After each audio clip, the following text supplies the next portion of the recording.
I have 5 chances to win a match of Fortnite, but every attempt I'm gonna lose a gun. So for my first round, I'll have 5 weapons. In each game, I get less and less until I eventually have nothing. And since I want to stand a slight chance at winning, I decided to land in the middle of nowhere for my first match. I grabbed a chest and had a friendly encounter with a bot where I brought him back to life and then slid backwards up a hill. Throughout the beginning of the match, I looted up, got full shield, and found another guy who wanted to give me some free mats. Then, since I wanted some more kills, I ran across the map for 3 minutes straight when I heard a fight and knew I had to be the third party. So I waited.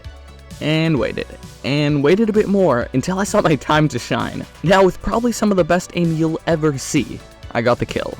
Later on in the match, I saw a kid airbending while just standing still. And when I ran over, he got a few tags on me. And then luckily, when he came over, my last shotgun shot hit for 0 damage. And I came in 15th place. This meant that I only had 4 attempts left to get the win, and for some reason, I decided to land at fencing fields, which, let's just say, didn't go to plan. I landed and didn't have to worry about only having 4 slots this round, because I died with only having picked up 2 guns, which put me in a bad spot, because my best placements so far were a 15th and a horrible 87th, and they were supposed to be my easiest rounds.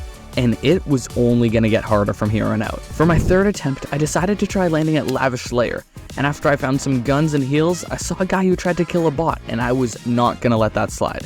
I tracked him down and got the kill. There was so much loot, I didn't even know what to carry with only 3 slots, but I ended up deciding on a shotgun, AR, and some minis. I kinda just ran around looking for someone to fight, but just then I heard a bunker. I ran over, not knowing I was about to make the biggest mistake of the game.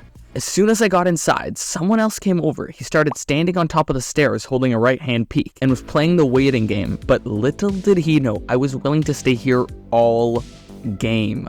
So I just sat there and watched as he tried to break in. I kept waiting until I heard a fight, so I went up the stairs to see what's going on, and as soon as that fight ended, I got maybe the easiest kill of my life. And this guy had some of the weirdest loot.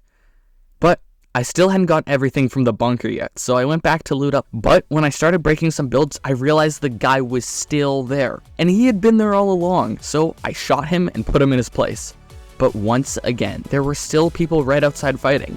I had been in this bunker for literally 6 minutes, and now I was in a top situation with 3 kills. But when I went outside, it turned out they had traded, and I got all the medallions. But as I was rotating to the next zone, I saw a guy behind me. And while I was defending myself, the storm went up a huge hill. I was stuck at the bottom with him. So with using my medallion, I sprint jumped and landed inside of his box. And with only 42 HP left, I got the kill. Though now I was on the side of a cliff. The only way was up. I had 42 HP, and as I was getting to the top, the final guy started flying in. I used my dash effect to get out of there, but he got a big hit, and I was down to 17 HP with barely any heals. I just ran to the next zone and started spraying, knowing this was the only way I could win. I got a few tags and then hid in my box until the next zone. I used my dash to get over, and by some absolute miracle, the guy jumped off of his buildings and died from fall damage, giving me the win. Thanks for watching, guys. Subscribe.